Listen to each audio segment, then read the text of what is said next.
What's up, everybody? What's up, everybody? How you doing out there? Welcome to another edition of the Houston Roundball Review presents Folks Talking Sports. I believe this is episode 127. I am, of course, KG Kris Gardner, owner of the Houston Roundball Review, and with me, as always, is my brother in Ohio, Willy Gibson. How are you, sir? Fantastic, sir. How about yourself? Doing well. Will know sports, all those great things. We're gonna work backwards. Yep. Because we are gonna talk about the thing of how dare they not have Caitlin Clark on the USA Olympic team. But that'll be in a moment. Yeah. Danny Hurley. Yeah. Decided to stay at UConn. Were you surprised? Initially, yes, but when I thought about it more, no. Why not? I think it was more so a leverage move on him because remember, I believe the reports on Thursday or Wednesday, whenever this first hit was, he had a deal on the table, an extension with UConn, 6 years, 32.1, average a little more than 5 a year. Mm-hmm. And so now the numbers come out in LA, 6 years, 70 million, which I don't understand the low ball. People are saying the Lakers low balled him. If 11.7 million per is a low ball, sign me up, please, because that was like, I believe this would have made him the 7th highest paid coach in the NBA, and 5 of the 6 ahead of him are championship or NBA championship coaches, and then there would be Monty Williams. Sorry about that, Kris. Who is nowhere close to being an NBA champion. Sorry about that. And might be close to losing a job. But but no. Now reports are that UConn took their offer to close to 50 million. Yes. So in hindsight, it was a leverage power play, and kudos to him. He had the power, he had the leverage, and he used it. So looking at it from that perspective, no, I wasn't shocked. But initially, when you hear the numbers, you hear reports, and you hear what the Lakers were pretty much willing to give him, turn the keys to the kingdom, so to speak, over to him, it's a little bit of a shock. And CA37 is correct in this. It wasn't long ago. UConn was in the American getting the behinds kicked by Kelvin Sampson, the Cougars. And now he's doing leverage plays and getting bumps in pay from UConn. And the UConn collective is begging people to chip in and contribute. Let me read it. Let's see. It's time to show Danny Hurley what this basketball program means to you. You saw the players that joined this roster. You saw Alex Caravan come back to Stores. You saw Coach Hurley turn down the Lakers. We need to raise every last dollar we possibly can to keep this train hurtling towards a three-peat. There is no better way to show your support for UConn men's basketball than to make a donation. Okay. I love it, right? Thriller, how are you doing? Corey, how are you? Welcome to shout out to everybody watching us on Twitter and YouTube, X, whatever. But yeah, and initially, I'm going to say this. I saw it. I think it was Keith Smith from Spot Rack. I think it was him. He said that there was reports a few days ago that the reported offer from the Lakers was like $100 million over 6-7 years, whatever. So I think coming out to 70, I think that might be where folks were saying a low ball offer instead because it wasn't 100. But why would he get 100? I mean, with all due respect, he's like, I mean, and I can't pull it up. I know I retweeted it. I don't know where it is. I'm trying to give credit to the person who posted it. But I love, this is great too, along your lines. Mm-hmm. Joe Pompiano, it's almost like Dan Hurley leaked all of this through a trusted media source. Whoa. Who literally wrote a book on his dad. Oops. To secure himself an even bigger contract at UConn. Woj gets a big scoop. The Lakers get to say we tried, and Hurley gets a Huge raise. Win, win, win. Yep. Yeah. I think that's what it comes down to right there. So, but good luck to him on a chance for a three-peat. They're not going to three-peat. No. And I'm not saying the Cougars going to be the one to win championship. I'm not saying that at all. But they're not going to three-peat. The team has got a lot of question marks. Tristan Newton, he's gone now. He was the hub. A lot of talented around him. A lot of talented teammates. No question. Right. But Tristan Newton was, and you talk about how things change. He started at East Carolina. Okay, in the American. And I'm not sure I mentioned it to you, but I mentioned to Andy when Tristan was thinking about transferring. I even watched an ECU game. Mm-hmm. I said to Andy, he looks like a Kelvin Sampson kind of player. Mm-hmm. And then he transferred to UConn. And then 2 championships later, and on and on and on. So it's just funny how things work like that. But good luck to him. Good luck to Coach Hurley. He got that bag. Kudos to him. I want to see how many people watch UConn men's basketball, because aren't they getting to the level of, aren't they going to be ruining men's basketball now because the games they play aren't competitive, and because they're the champs and on and on. They're too good for men's hoops. You know what used to be said about women's basketball champions? Oh yeah, that's what was said. So I'm waiting for that from some of those East Coast writers who were kissing the ring of Danny Hurley. But what's the difference? But I mean, hey. Mm-hmm. But as Thrillo says, they both used each other. Now Lakers can hire JJ Redick and act like they tried to get somebody else. Yeah. And I guess, JJ knows the game. He should understand it after all this time. He's old enough to know the business. Yep. Mr. Gibson. Yes. Last week, a few things last show on FTS. Mm-hmm. You picked Mavs in what? I said 6, then I said 5. Well, I think I meant 6. It won't be Mavs in 5. No. So what are your thoughts on the first 2 games of these NBA finals? I said Jason Kidd would coach circles around Joe Mazzulla, but in fact, I did too. Quite the opposite. It's been a straight 180. Joe Mazzulla, kudos to him. I think I'm guilty. I have not given him any credit at all, because I felt as though he walked into a ready-made situation after Ime Udoka had his situation and left and surfaced and was able to bounce back in Houston. But I never gave him credit. I thought he walked into a ready-made situation, and forgive me, he's coaching his behind off, flat out. What has he done that surprised you in these first 2 games? I think just the way he's, first of all, credit to Drew Holiday, number 1. Yes. Because he showed out yesterday himself. But I think just the scheme overall. Just his overall scheme. I don't know if it's more so Dallas is just wet in the bed, but and I try to address it. I try to be nice. But I think it was just more so I'm just giving him his credit. I think it's more so I've just discredited him for so long. I don't know if it's necessarily anything he's done today or these first 2 games. I think it's just more so overall I have to give him his credit. I'm not going to sit up here and say it's been this, it's been this, it's been this. I haven't given him credit since the day he took over. Okay. So the fact that he's gotten them to this point, because remember last week I was asking you, if they don't win, do they fire Joe Mazzulla? Yeah, right. So I had never given him credit. So I think I'm just at the point now I have to give him credit, period. Okay, but I'll say this.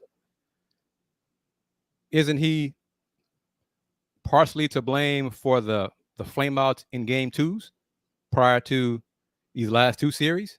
And they just looked like they had no interest in winning and competing in a game 2? Yeah. You could absolutely say that. I mean, personnel wise, starting 5, starting 6 wise, they're better. They're better than Dallas. Yes. Okay. I think P.J. Washington said that yesterday. They're better than us right now. They're playing better than us. But a big question, my biggest question was concern was, would they put it all together for 48 minutes or, 45, 42 minutes and not just have what the hell are they thinking kind of game? Were they losing almost like give it away? Mm-hmm. So far, they're 2 for 2. They haven't done that. They took Luka's best shot, game 2, first quarter. Luka's a bad man. Okay, he is a bad man. But Luka's Robin to his Batman, Mr. Kyrie Irving, is not making shots right now. Kyrie said he has to play better. He has to. Luka needs help. Yep. Kyrie's got to play better. If Kyrie doesn't play better, it's going to be a sweep. Period. Because Luka can get his 30. Yep. And one thing Boston has done a good job of is they are the anti-Timberwolves. They have mitigated all those lobs that Minnesota just seemed like they had no earthly idea what the hell how to stop Dallas in the lob in the Western Conference Finals. Boston's like, well, this is what we're going to do. We're not going to double team this way. We're going to defend Luka one-on-one as much as possible. If he gets his, he gets his. We'll make him work for it. You might get tired second half. Then we'll make our move. What are your thoughts on that? Yeah, it's pretty much what's been happening the last 2 weeks. I think Kyrie got in his own head being back in Boston, wanting to prove to everyone that he's the man. And I think he just got in his own way. And I think he'll play better Wednesday in Dallas, game 3. Mm-hmm. But if you look at it, a couple things, as I said, I think Dallas didn't, outside of the first quarter of game 1, Dallas should be winning this series. Even as poorly as we said they've been playing, they lost yesterday by 7? They missed. Okay, that goes into some of what I was thinking. If you're Dallas fans, because Dallas fans, you got to cling to something. Yep. Mavs lost 105-98, game 2. Yep. Peyton Pritchard hit a 3-point prayer at the end of the third quarter. That I was waiting on. Drew Holiday, who was it? Derek White hit a 3-pointer with almost like an afterthought with seconds left on the shot clock. That's 6 points right there. Yep. The Mavs missed 9 free throws in game 2. Yep. Kyrie was 0 for 8 from 3. He hits 2 of those. Luka had 8 turnovers. Yep. So from that point of view, you could say we're right there. If these things didn't happen, we have a chance in this series. Boston fans will say that may be true, but JT shot 6 for 22. Yeah. And the C's still won. How often is JT going to shoot 6 for 22? Not very. Struggle to make shots in both games so far, and yet Boston has won. That's the beauty of a playoff series. First team to 4 wins will be the champ. That's a massive difference between college and pro. On college, you just got to be good or not as bad against the opponent one time. Yep. And then it's on to the next. Just beat 6 different teams one time. NBA playoffs, pros, basketball and hockey, you got to do it 4 times. It's much harder to do 4 different times. You got to, right. That's different. Yep. So, all right. How confident do you feel about your Mavs in 6? Not very. You and Thrillo. Not very. Yeah. Why? What could Jason Kidd do, or who could he play? Give more minutes to, or something. What can he do? Tim Hardaway Jr. All right, Michael Wilbon. Yeah, I know, right? But not even because of that. I mean, what is he? You have him there. I mean, what? You need some offense from a veteran. Some offense. I mean, that's what I mean about Joe Mazzulla coaching circles around Jason Kidd. Like, do you not realize you have Tim Hardaway Jr. on the bench? Giving minutes to Jaden Hardy and then Dante Exum. Dante Exum, he props to him for getting back to the NBA. Sure. Okay. But there was a reason why his behind was not in the NBA for a little bit. All right. And see, as Corey says right here, Dante Exum shouldn't be getting minutes over Tim Hardaway Jr. No, he shouldn't. So we'll see what Coach Kidd does in game 3. If he'll get out of his way, his own way, But I mean, and as Rockets fans know, Tim Hardaway Jr. has the ultimate green light. There's not a shot, young fella. He lets him fly. He lets him go. What? I'm cross half court. It's going up. I got 2 men on me. It's still going up. Yeah. Luka open the corner. That's okay. I'm open too. Right. Oh man. But what are your thoughts on Coach Kidd and his Jalen Brown is Boston's best player? Mental warfare. He tried it. I mean, he tried it. It didn't work. Yeah, it didn't work. It didn't work. All right, let's get into it, brother. Oh, you got any Cavs news? Anything? Yeah. Speaking of the ripple effect of Dan Hurley turning down the Lakers, James Borrego will be in Cleveland this week for a second interview. They're trying to lock that down as soon as possible. Yeah, because with the rumors now, well, I guess before the Hurley discussion, was that Borrego be on JJ Redick's staff. Yep. And I'm like, why would you do that? You can be a head coach somewhere in the NBA. Right. Okay, before we get into the Caitlin Clark stuff, does, in your opinion, Hurley staying with UConn say anything about the Lakers? The luster, does it take any luster off anything? No, I don't think he was serious to begin with. I think it was as you said, who was it? Joe Pampliano. Yeah. It's a win-win for everybody. His man did him a solid. Yeah. Float my name out there. They're not giving me what I want. Talks are going nowhere. I mean, that's coaching 101. Your name gets bandied about in a coaching search, a coaching opening, and your name is connected, linked somehow, and you get a raise. It happens. So I think he leveraged it perfectly. He made it happen. Kudos to him. Kudos to his team, his representative, what have you. I don't know that. I mean, the Lakers was the Lakers. To quote the late great Dennis Brown, the Lakers were who we thought they were, and this would have been a coup had they gotten him. But it goes back to what we thought. JJ Redick. Yep. Who a certain NBA insider reported first before another. Yeah, man. The other NBA insider went with the Dan Hurley Lakers discussions. Yeah. You know what that is. You know what that is. Interesting. Okay, there. All right. I don't want to overhype this next few minutes up. But get your popcorn ready. Sure. Okay. Last Monday, episode 126 of Folks Talking Sports. Oh, and of course, get you a Folks Talking Sports mug too. I need one, bro.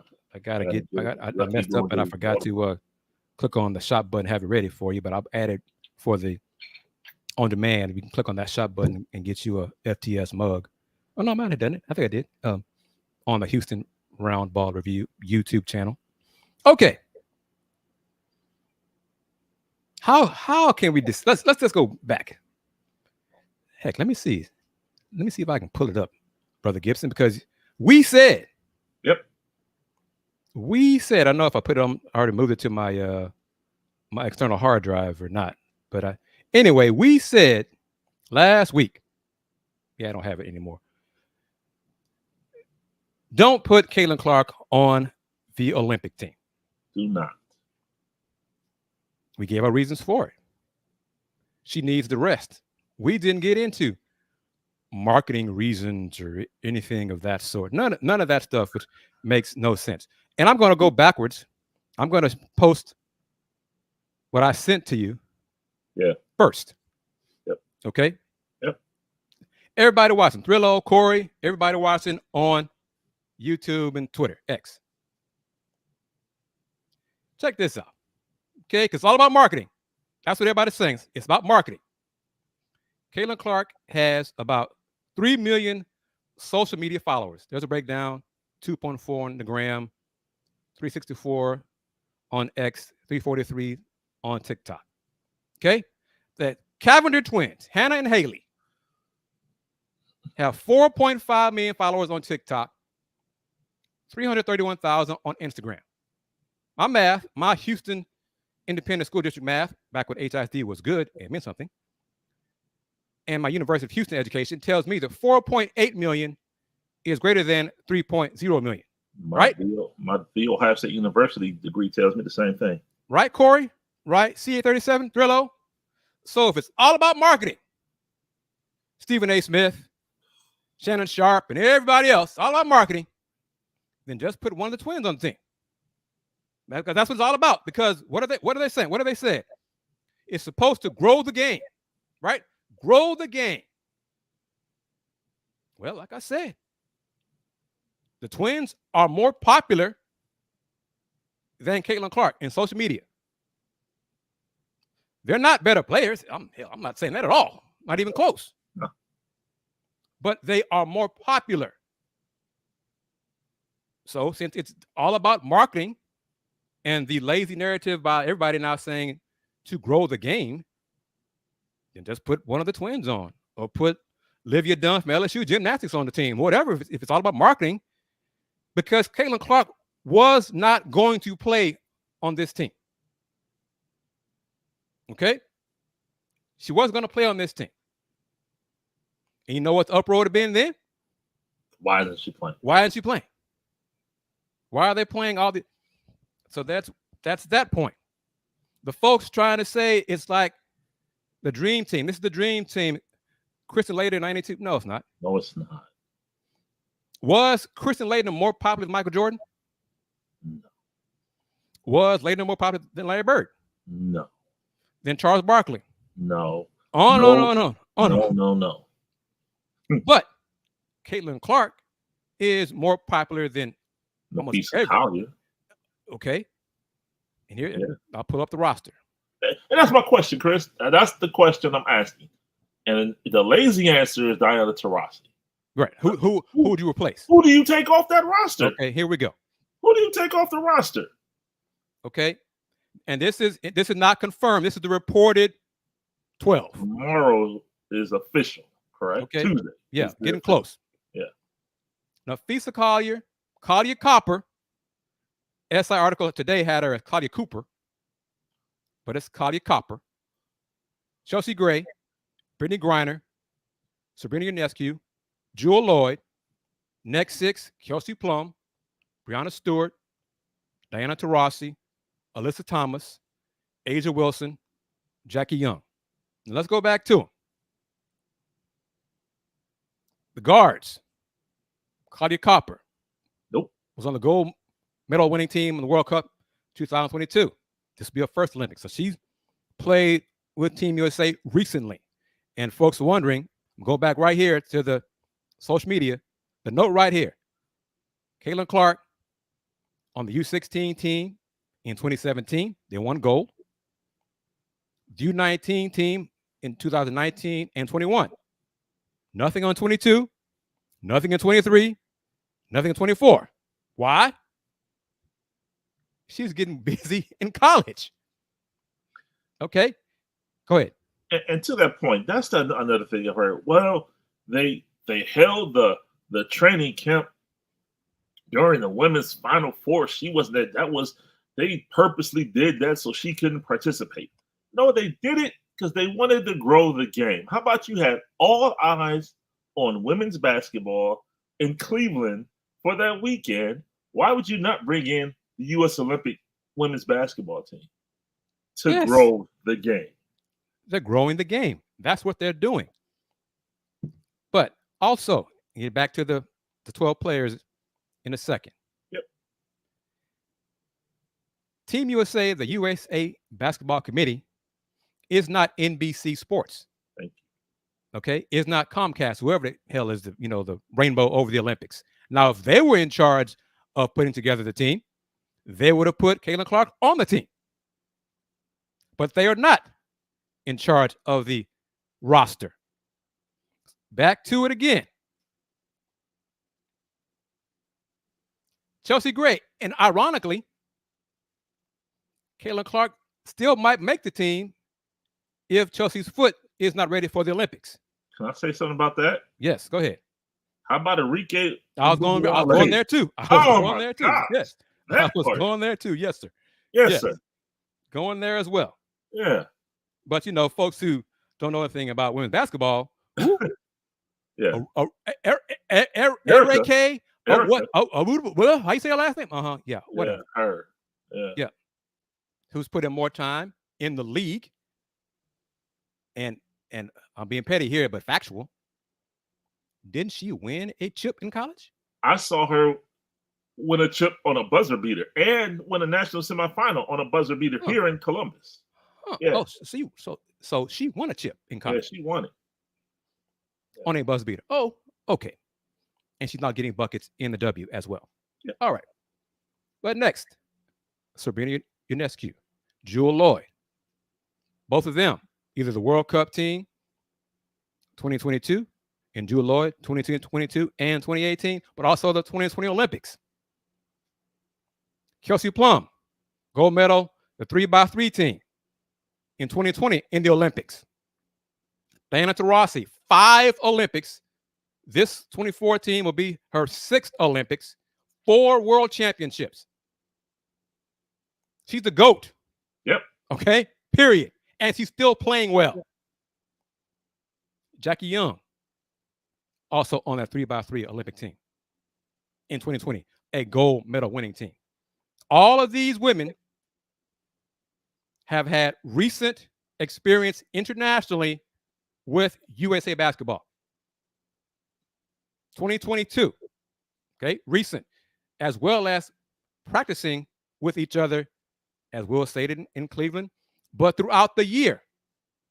There's no college players, rookies in the league, this rookie class right now in the W, among these 12. None of them, no rookies, no Angel Reese, none of this. Angel Reese was never even a serious consideration for this Paris team. Yep.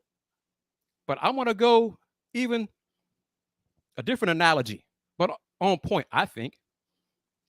One of the things media says as a criticism of the men's team construction is what?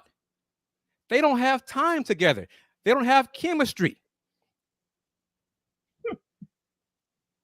Women's team, 4 Aces players, 3 Mercury players, chemistry, 2 Liberty players, which means what? They play together. Yep. They have chemistry. So why do you have a problem with the men's team? You saying, well, if they would just put together a team that was better, that it made more sense, was a better fit, and they built up some chemistry, then maybe they would do better in the Olympics. I think I heard that the women's team would have 7 practices. That's it. Before the first game of the Olympics? Yes. Okay. Which again goes back to Caitlin Clark doing any media. And like I said again, there is a chance. I don't think she should, because I think Enrique should get the spot instead of Caitlin Clark. But there is still a chance that if Chelsea Gray's foot is not 100%, that someone will get that spot. So it's either Caitlin Clark or Enrique Ogunwale. So all this hubbub right now, it could be for nothing. And how about she needs the month to rest? That too. We said that last week. We said that last week. That was my whole point in saying I don't think she'd make the Olympic team because she's been going nonstop since October. Give her a month to rest. And those same folks are trying to burn her out at 22 years old. 11 games in 20 days. Because for their own personal enjoyment. Yep. She's 22. The next youngest players on the squad, this 2014, 26. And here's something else for everyone up in arms. The 2028 Olympics will be held in Los Angeles. Can you imagine if Caitlin Clark is healthy and knock on wood, she stays healthy and she's getting work and getting better, getting stronger, the attention she will get at the 2028 Olympics in Los Angeles? And one more thing, Chris, on that too, the people that say, well, the eyes that she would bring to the Olympics. This is the Olympics. Everybody's going to watch the Olympics. If you don't watch anything else sports related in the previous 4 years, you're going to watch the Olympics. So the whole marketing strategy piece missed me with that. Yes, because again, Team USA is not NBC Sports. Okay, they're putting together a roster to fit, to compete, and to win an 8th straight Olympics gold medal. Yep. And I go back to it. The media right now, these first with the Fever, I think has played 13 games now, maybe. It's over 13. The majority of the post-game, hell, any of the Fever press conferences, even if teammates are sitting next to her at the table, are 90% for Caitlin Clark. Imagine the international media, who some of them are really not well versed in sports. Some of them will be there for entertainment purposes only. Imagine if Caitlin Clark was there. Doesn't play, but post games, practice sessions, whatever, everybody flocks to Caitlin Clark. Folks, ignore Taurasi, ignore Stewie, ignore Coach Reeve, ignore Brittany Griner, ignore Kelsey Plum, Asia Wilson, the entire roster, because they want to get an interview with the 22-year-old superstar who doesn't play. And I believe it was Chinay Bumake that mentioned this today.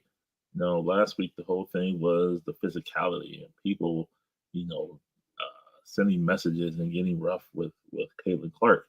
And she said it. The international game is 10 times worse. Yes. Chinay and Andrea Carter said that. And Andrea, yeah. So if you're complaining now about what's going on in the W, internationally, it's going to be 10 times worse. And the officiating is worse. Yeah. You talk about phantom calls. What are you looking at? And some of them, some officials, not all, but in FIBA play, they seem to forget their English. Yeah. When you're trying to have a discussion with them. And next thing you know, you get teed up. I'm trying to talk to you. So international play is different. But I go back to one of my points.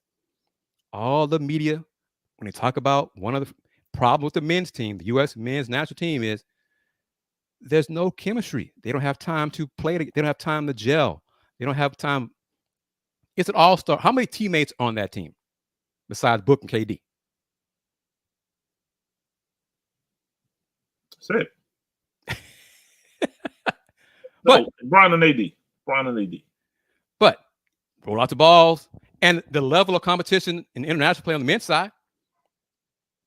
Those teams, one thing you hear over and over again when USA loses, well, they lost to Greece, Spain, France. Those guys have been playing together for years, right? That's what you hear. Those guys, they know each other. Those guys have established chemistry and a connection because they've They grew up in the system together. They played together for so long. They know where each other's thinking. All they can almost have a teammate telepathy, right? Yep. So that's an issue for you on the men's side, but it's not an issue for you on the women's side because it's all about marketing. Marketing. Yep. It's all about you wanting to grow the game simply because you never watched the game before Caitlin Clark started hooping. That's what this is all about. It's about all those folks. Well, I never watched women's basketball until Caitlin Clark. Well, that's you. That's your fault. Yep. The last rookie to be on the Olympic team was 2016 with Brianna Stewart. She barely played. Yep. And why was she there? Because her college coach, Gino Ariema, was the Olympic team head coach. Yes. Politics back then. Yep. Because women's hoops, I think 2012 and 16, I think 16, Stewie made the team instead of Nneka. Yep. And Nneka was much better player and getting work done in the W in pros then. Candace Parker, past 2008, her rookie year. I don't think she made a team after her rookie year, 2008. It was all politics, keeping her off because the perception, Gino's head coach, UConn, we don't need, too many Tennessee players on the squad. We've got enough UConn players, Yep. But if you don't know the history, you come out spouting all that stuff about this nonsense about marketing. Because one more time, if it's all about marketing, then just put one of the Cavinder twins on the squad. Just do that. Just put one of them on the squad because they are more popular in social media than Caitlin Clark. And clearly, neither one of them is a better player than Caitlin Clark. But since it is all about marketing, just do it that way. And I say all of that to say this. Let me see here. Bring it up. The WNBA, ESPN announced this.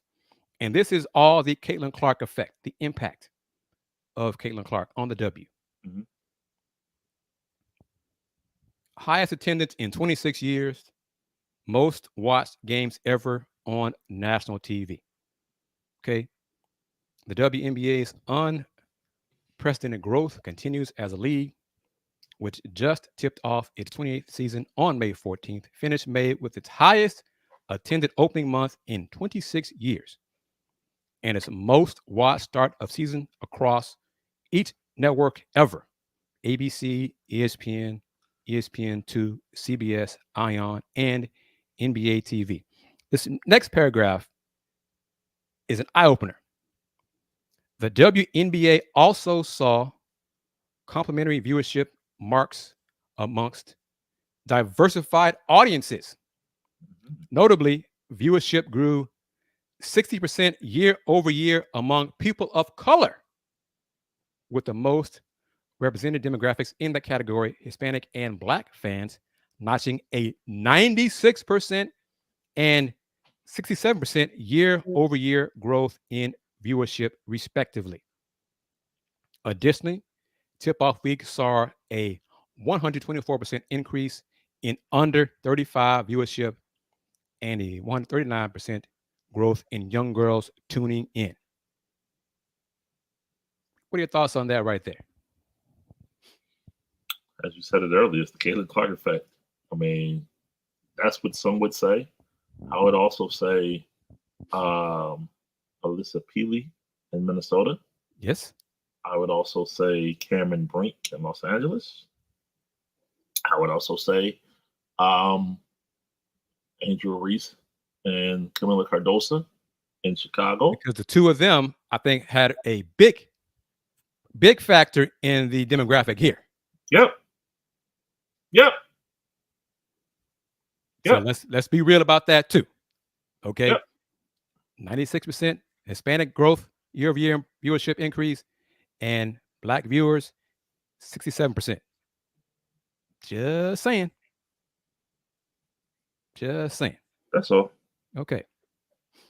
And jumping ahead, because I want to get the quote from the W's chief growth officer.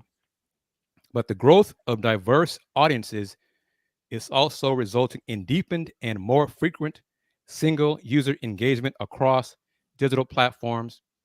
WNBA app monthly active users is up 613% year over year, and League Pass subscriptions more than tripled in the first 2 weeks of the season, with the highest average minutes watched in league history. Quote from Coley Edison, the chief growth officer for the WNBA. What's happening now in women's basketball is confirmation of what we've always known. The demand is there, and women's sports is a valuable investment. We're encouraged by growing engagement across all our verticals, especially as we welcome new and diverse audiences into our fandom. The WNBA continues to experience sustained growth as our league embraces this heightened momentum, end quote. My thing I say to the Caitlin Clark fans, will you become WNBA fans? It's good. Will you watch games when CC is not playing? Because barring some miracle, the Indiana Fever will not be in the playoffs this season. Okay? Mm-hmm. So are you going to tune out or turn off the playoffs because CC and the Fever, well, as far as y'all concerned, CC is not in the playoffs? See, how are you going to grow the game? That's the thing that they're beating the drum on. Yep. How are you going to grow the game if you're only going to watch it for one player? Right. So to those fans, maybe you should watch the Olympic team to see players you might not have never seen before. Like apparently, a two-time WNBA MVP, A'ja Wilson. I'm just saying. Player of the year as well. I'm sorry. No, go ahead, because you are correct. Yeah. Because growing the game involves more than just one player. Because what if that one player doesn't make the playoffs? What if that one player gets injured? Then what? As CA asked the question, she had her best game Friday against the Mystics. Yep. It's the Mystics. Mystics have the same number of wins as all of us. But more importantly, she got 4 days rest. Yes, went from Sunday, play Sunday, back-to-back, Saturday, Sunday, did not play until Friday. Imagine that. She had her best game. Imagine that. Had her legs under her. I think she made 5 straight threes at one point in the game after missing the first 2. Had, 30 points? 30, yep. 6 rebounds, 8 assists, something like that. Right. 38 and 8, something. She stuffed the stat sheet. Yep. And they held on to win. By 2. Yeah. And the Mystics down the stretch kind of prove why they are winless. Because some of the stuff down the stretch, I'm like, what are y'all doing? But that's why y'all are winless. But yes, Caitlin Clark is a hell of a talent. And she will get better with rest, with more added strength, and more experience. But that does not mean she deserved a spot on the 2024 Olympics team.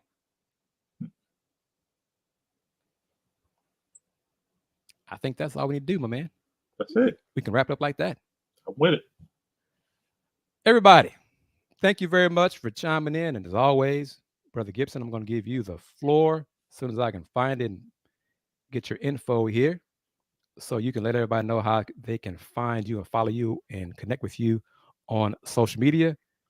You got it, sir. The floor is yours. Thank you, sir. As always, as the cross states, so you can find me on Twitter at WillGibson7. Facebook, Will Knows. IG and Threads is Will Knows Sports. Thank you, brother. And y'all know on Twitter, this show is Folks Talk Sports,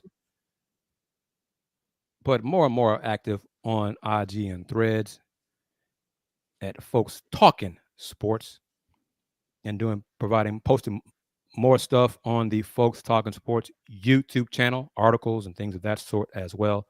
So subscribe to that YouTube channel going forward, because at some point in the future, going to be a while from now, but at some point in the future, that YouTube channel will be bigger, and that'll be a break off from the Houston Roundball Review. So it'll be Folks Talking Sports, and really grow into that 3 to 5 times a week.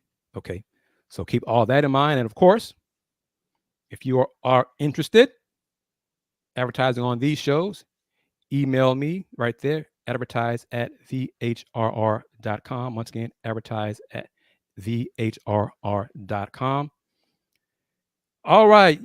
Mavs going to win game 3?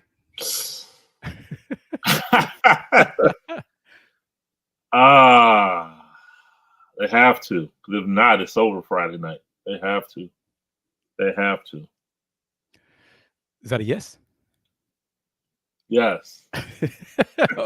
All right. Oh, man, thank you very much. Everybody, thank you for your time, your questions, your comments. And let me do this. I don't do it often. Salute to everyone for their questions and comments and taking time to join us and participate in the discussion on FTS.